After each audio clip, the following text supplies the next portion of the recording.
Stand. കേരളത്തെ ആകെ ഞെട്ടിച്ച സംഭവമായിരുന്നു കൊച്ചിയിൽ നടി ആക്രമിക്കപ്പെട്ടത്. 2017 ഫെബ്രുവരി 17 തൃശൂരിൽ നിന്ന് കൊച്ചിയിലേക്കുള്ള യാത്രയ്ക്കിടെ നടി ആക്രമിക്കപ്പെട്ടത്. കൊട്ടേഷൻ സംഘങ്ങൾ ആദ്യം പിടിയിലായ കേസിൽ മാസങ്ങൾ പിന്നിട്ടപ്പോഴാണ് ദിലീപിന്റെ പേര് ഉയർന്നു കേട്ടത്. അതേ വർഷം ജൂലൈ 10 അറസ്റ്റിലായ ദിലീപിന് 3 മാസത്തോളം ജയിലിൽ കഴിഞ്ഞ ശേഷമാണ് ജാമ്യം ലഭിച്ചത്. വിചാരണ തുടങ്ങിയെങ്കിലും ഇടയ്ക്ക് പുതിയ വെളിപ്പെടുത്തലുകളും ഉണ്ടായി. തുടർന്ന് ഹൈക്കോടതിയിൽ നിന്നും നടന് ജാമ്യം ലഭിക്കുകയായിരുന്നു. ഇപ്പോൾ വളരെ നിർണായക ഘട്ടത്തിലൂടെയാണ് കേസ് കടന്നു പോകുന്നത്. അന്നു മുതൽ ആരംഭിച്ച നടിയുടെ നിയമ പോരാട്ടങ്ങൾ 7ാം വർഷത്തിലേക്ക് കടന്നുപോയിക്കൊണ്ടിരിക്കുകയാണ്. മലയാള സിനിമാ താരങ്ങളുടെ ഡ്രൈവറായി ജോലി ചെയ്തിരുന്ന പൾസർ സുനിയായിരുന്നു ആക്രമണത്തിന് പിന്നിൽ. എന്നാൽ മലയാള സിനിമയെയും ഇന്ത്യയെ തന്നെ നടിക്കുക ഈ സംഭവത്തിന് ശേഷം മറ്റ് ചില നടിമാർക്കും ഇത്തരത്തിലുള്ള ക്രൂരത അനുഭവിക്കേണ്ടി വന്നിട്ടുള്ളതായിട്ടുള്ള ചില സൂചനകളും ചില കോണുകളിൽ നിന്നായി പുറത്തു വന്നിരുന്നു. എന്നാൽ ഇപ്പോഴിതാ ഒരു ചാനലിന്റെ സ്റ്റിംഗ് ഓപ്പറേഷനിലൂടെ ഞെട്ടിക്കുന്ന വെളിപ്പെടുത്തലുകളാണ് പുറത്തെത്തിയിരിക്കുന്നത്. നടിയെ ആക്രമിച്ച കേസിലെ 1ാം പ്രതിയായ പൾസർ സുനി മുൻപ് മറ്റ് നടിമാരെ ആക്രമിച്ചിട്ടുണ്ട് എന്നാണ് വെളിവാകുന്നത്. മുൻപ് 5 പേർ ഇത് സംബന്ധിച്ച് പോലീസിന് മൊഴി കൊടുത്തിട്ടുണ്ടെന്നും എന്നാൽ ഇതെല്ലാം പറഞ്ഞ് സെറ്റിലാക്കിയെന്നുമാണ് പൾസർ സുനി വെളിപ്പെടുത്തിയിരിക്കുന്നത്. എന്നാൽ മറ്റ് നടിമാർക്കെതിരെയുള്ള അതിക്രമങ്ങൾക്ക് പിന്നിൽ ദിലീപ് അല്ലെന്നും അതൊന്നും ദിലീപ് പറഞ്ഞിട്ടല്ല ചെയ്തതെന്നുമാണ് പൾസർ സുനി പറയുന്നത്. അതിന് പിന്നിൽ മറ്റു ചിലരാണ്. എന്നാൽ ഈ സംഭവങ്ങളെക്കുറിച്ചെല്ലാം ദിലീപിന് അറിയാമായിരുന്നു. അതുകൊണ്ടാണ് തന്നെ ഇതിനകത്ത് ഉൾപ്പെടുത്തിയതെന്നുമാണ് പൾസർ സുനി പറയുന്നത്. നടക്കുന്ന കാര്യങ്ങളൊക്കെ എല്ലാവർക്കും അറിയാം, പക്ഷെ ആരും പറയില്ല. നിലനിൽപ്പാണ് പ്രധാന കാര്യം. നിലനിൽപ്പ് സ്വന്തം കയ്യിലുള്ളവർ പറയും. പ്രൊഡ്യൂസറും സംവിധായകനും എല്ലാം അവർ തന്നെയാണെങ്കിൽ പറയും. റിമയൊക്കെ പറയുന്നത് പോലെ പറയും. നടിയെ ആക്രമിച്ച കേസിലെ ഏറ്റവും നിർണായക തെളിവായ പീഡന ദൃശ്യങ്ങൾ പകർത്തിയ മൊബൈൽ ഫോണും ദൃശ്യങ്ങൾ സൂക്ഷിച്ചിരിക്കുന്ന മെമ്മറി കാർഡും. ഇതേക്കുറിച്ചും പൾസർ സുനി ചില തുറന്നു പറച്ചിലുകളും നടത്തിയിട്ടുണ്ട്. ഒറിജിനൽ മൊബൈലും മെമ്മറി കാർഡും കണ്ടെത്താൻ അന്വേഷണ സംഘത്തിന് കഴിഞ്ഞിരുന്നില്ല. മൊബൈൽ ഫോൺ താൻ ഗോശ്രീ പാലത്തിൽ നിന്നും കായലിലേക്ക് എറിഞ്ഞു കളഞ്ഞു എന്നായിരുന്നു 1ാം പ്രതിയായ പൾസർ സുനി പോലീസിന് നൽകിയ മൊഴി. എന്നാൽ ഒറിജിനൽ മെമ്മറി കാർഡും മൊബൈൽ ഫോണും ഇപ്പോഴും സുരക്ഷിതമായിരിക്കുന്നുണ്ട് എന്നാണ് ഇപ്പോൾ പൾസർ സുനി പറയുന്നതിൽ നിന്ന് വ്യക്തമായിരിക്കുന്നത്. പീഡനം പകർത്തിയ മൊബൈൽ ഫോൺ ആർക്ക് കൈമാറി എന്നത് പറയാൻ പറ്റാത്ത രഹസ്യമെന്നും പൾസർ സുനി പറയുന്നു. മാത്രമല്ല പലരും കുടുങ്ങുന്ന നിർണായകമായ തെളിവുകൾ ആ ഫോണിലുണ്ടെന്നും പൾസർ സുനി പറയുന്നു. ദൃശ്യങ്ങളുള്ള മെമ്മറി കാർഡിന്റെ കോപ്പി അഭിഭാഷകയ്ക്ക് കൈമാറി. ഈ വക്കീലുള്ളപ്പോൾ വേറെ പേടിക്കണ്ടല്ലോ എന്ന് കരുതിയാണ് അവിടെ ചെന്ന് കീഴടങ്ങാൻ നോക്കിയത്.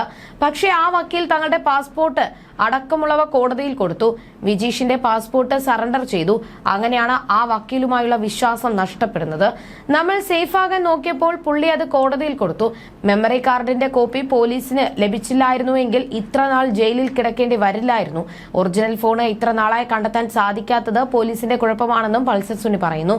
അതേസമയം കഴിഞ്ഞ ദിവസം കേസിൽ 2017 ഏപ്രിൽ തന്നെ കുറ്റപത്രം സമർപ്പിച്ചിട്ടും ലൈംഗിക അതിക്രമം പകർത്താൻ ഉപയോഗിച്ച മൊബൈൽ ഫോൺ കണ്ടെടുത്തില്ലെന്നും ഇത് കണ്ടെത്തുന്നതിനായി തുടരന്വേഷണം വേണമെന്നും കേസിലെ 8ാം പ്രതി കൂടിയായ ദിലീപ് കോടതിയിൽ വാദിച്ചു. എന്നാൽ കേസിൽ പ്രതിയായ ഒരാൾക്ക് CBI അന്വേഷണം എങ്ങനെയാണ് ആവശ്യപ്പെടാൻ സാധിക്കുക എന്നാണ് കോടതി ചോദിച്ചത്. നിങ്ങൾ ഈ റിട്ട് ഹർജി വിചാരണയ്ക്കുള്ള പ്രതിരോധമായി ഉപയോഗിക്കുന്നുവെന്നും കോടതി പറഞ്ഞു. കേസ് പല ആവർത്തി മാറ്റിവെച്ചെന്നത് കോടതി നിരീക്ഷിച്ചു. അന്തിമവാദം കേൾക്കലിനായി കേസ് ഏപ്രിൽ 7 മാറ്റിവെച്ചു. അതേസമയം 2 മണിക്കൂറോളം ഉപദ്രവിച്ച ശേഷം നടിയെ പ്രമുഖ നടനും സംവിധായകനുമായ ലാലിന്റെ വീട്ടിലെത്തിക്കുകയായിരുന്നു. സംഭവം നടന്ന ദിവസം തന്നെ നടി FIR ഫയൽ ചെയ്തു. പിന്നീട് കേസിലെ 7 പ്രതികളിൽ 3 പേരെ പോലീസ് അറസ്റ്റ് ചെയ്തു. ആക്രമണത്തിന്റെ ദൃശ്യങ്ങൾ അടങ്ങിയ മൊബൈൽ ഫോണും മെമ്മറി കാർഡും കോടതിയിൽ ഹാജരാക്കുകയും ചെയ്തിരുന്നു. കാക്കനാട് സബ് ജയിലിൽ കഴിയുന്നതിനിടെ പൾസർ സുനി സഹതടവുകാരനായിരുന്ന ജിൻസനോട് കുറ്റകൃത്യം നടത്തിയതിനെ കുറിച്ച് പറഞ്ഞതാണ് കേസിൽ വഴിത്തിരിവായത്. പിന്നീട് ദിലീപിനെ എഴുതിയ പൾസർ സുനിയുടെ കത്തും പുറത്തു വന്നിരുന്നു. പിന്നീട് ദിലീപിനെയും സുഹൃത്തും നടനും സംവിധായകനുമായ നാദൃഷയെയും പോലീസ് 13 മണിക്കൂർ ചോദ്യം ചെയ്തു. ഇതിന് പിന്നാലെ ദിലീപിനെ അറസ്റ്റ് ചെയ്യുകയായിരുന്നു. ദിലീപിന്റെ ആദ്യ ഭാര്യയായ മഞ്ജു വാര്യരോട് കാവ്യ മാധവനുമായുള്ള ദിലീപിന്റെ ബന്ധം അറിയിച്ചതാണ് ആക്രമണത്തിന് ഇരയായ നടിയോട് വൈരാഗ്യം തോന്നാൻ കാരണമെന്നാണ് പോലീസ് പറയുന്നത്. 85 ദിവസത്തെ ജയിൽവാസത്തിന് ശേഷമാണ് ദിലീപിന് ജാമ്യം ലഭിച്ചത്. 650 പേജുള്ള കുറ്റപത്രമാണ് അന്ന് അങ്കമാലി മജിസ്ട്രേറ്റ് കോടതിയിൽ അന്വേഷണ സംഘം സമർപ്പിച്ചത്. 12 പേരാണ് പ്രതികളായിട്ടുള്ളത്.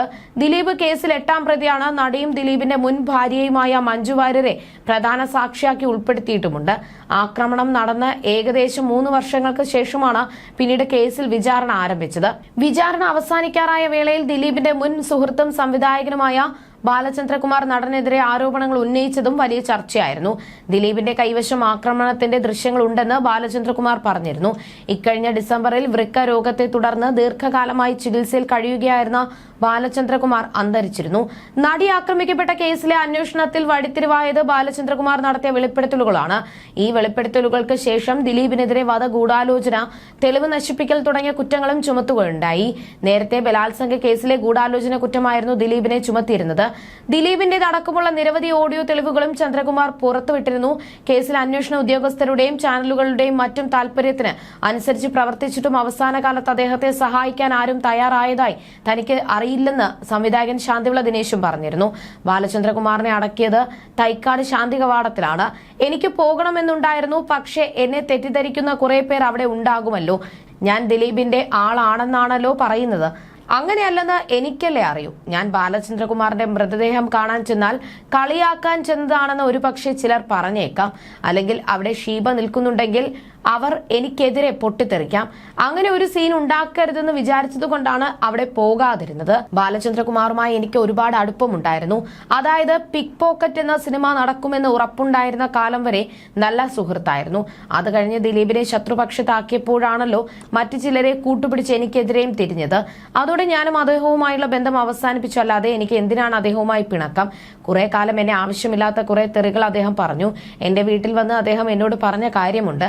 ദിനേശ് ചേട്ടാ, ദിലീപ് സാറിന്റെ കയ്യിൽ നിന്നും ഞാൻ ഒരു 10 ലക്ഷം രൂപ വാങ്ങിത്തരാം. ചേട്ടൻ വാടക വീട്ടിൽ കഴിയുന്നു, വർഗ്ഗങ്ങളൊന്നുമില്ല, ജീവിക്കണ്ടേ എന്നായിരുന്നു അദ്ദേഹം ചോദിച്ചത്. റേഷൻ കടയിൽ നിന്നും കിലോയ്ക്ക് 20 രൂപ വെച്ചുള്ള അരി കിട്ടും. 15 കിലോ അരിക്കും 300 രൂപയാണ് ചിലവ് വരിക. എനിക്കും ഭാര്യയ്ക്കും മകനും എന്റെ ലാബിനും ജീവിച്ചു പോകാൻ അത് മതിയെന്നായിരുന്നു ഞാൻ അദ്ദേഹത്തിന് നൽകിയ മറുപടി. വർക്ക് വരുമ്പോൾ തിരിച്ചു കൊടുത്താൽ മതി, ഇത്ര ദിവസത്തിനകം തിരിച്ചു നൽകണമെന്ന് പറഞ്ഞല്ല ഈ പണം നൽകുന്നത്. ചേട്ടൻ വാങ്ങിക്കെന്നും അദ്ദേഹം നിർബന്ധിച്ചില്ലെങ്കിലും എനിക്ക് കണ്ടവന്റെ പണം വേണ്ടെന്നും പറഞ്ഞ് ഞാൻ അദ്ദേഹത്തെ മടക്കി അയക്കുകയായിരുന്നു എന്നും ശാന്തിവിള ദിനേശ് പറയുന്നു. മാഡം തന്ന കൊട്ടേഷനാണ് ഇതെന്നായിരുന്നു തട്ടിക്കൊണ്ടുപോകുന്ന സമയത്ത് പൾസർ സുനി പറഞ്ഞത്. ഏതാണ് ആ മാഡം? എന്നാൽ മേടവും ഇടവവും ഇവിടെ വേണ്ട, നമുക്ക് ദിലീപിനെ പിടിച്ചകത്തിട്ടാൽ മതിയെന്ന രീതിയിലാണ് കേസ് മുന്നോട്ടു പോയത്. ഒന്നാം പ്രതി പൾസർ സുനിയുടെ ക്രിമിനൽ പശ്ചാത്തലം കൃത്യമായി അന്വേഷിക്കാതെ ദിലീപിനെ കുരുക്കാനും അദ്ദേഹവും പൾസർ സുനിയുമായി ബന്ധപ്പെടുത്താൻ എന്തെങ്കിലും ഉണ്ടോ എന്നും മാത്രമാണ് കഴിഞ്ഞ 6 വർഷത്തോളമായി അന്വേഷിച്ചുകൊണ്ടിരിക്കുന്നത്. മേനകയെ അടക്കം തട്ടിക്കൊണ്ടുപോകാൻ ശ്രമിച്ച ഒരു ക്രിമിനലാണ് പൾസർ സുനി. ജയിലിൽ നിന്ന് ഇറങ്ങിയതിനു ശേഷം വില കൂടിയ കാറുകളിലാണ് അദ്ദേഹം സഞ്ചരിക്കുന്നത്. എങ്ങനെ ഇദ്ദേഹത്തിന് ഈ വില കൂടിയ കാറുകളിൽ സഞ്ചരിക്കാനാകുന്നു എന്ന് അന്വേഷിച്ചാൽ തന്നെ ഈ കേസ് തെളിയും. സുപ്രീം കോടതി വരെ പോകാനുള്ള ചിലവ് നൽകിയത് ആര്? ഈ കാറുകൾ ആരുടേത്? വാടകയാണെങ്കിൽ വാടക കൊടുക്കുന്നതാര് എന്ന് അന്വേഷിച്ചാൽ ഈ കേസ് തെളിയും. എന്നാൽ പോലീസ് അന്വേഷിക്കില്ല. അതൊന്നും ഈ കേസിൽ പെട്ടതല്ലല്ലോ. നമുക്ക് ദിലീപിനെ അല്ലേ വേണ്ടതെന്ന് പറയുമായിരുന്നു എന്നാണ് ശാന്തിവിള ദിനേശ് പറയുന്നത്.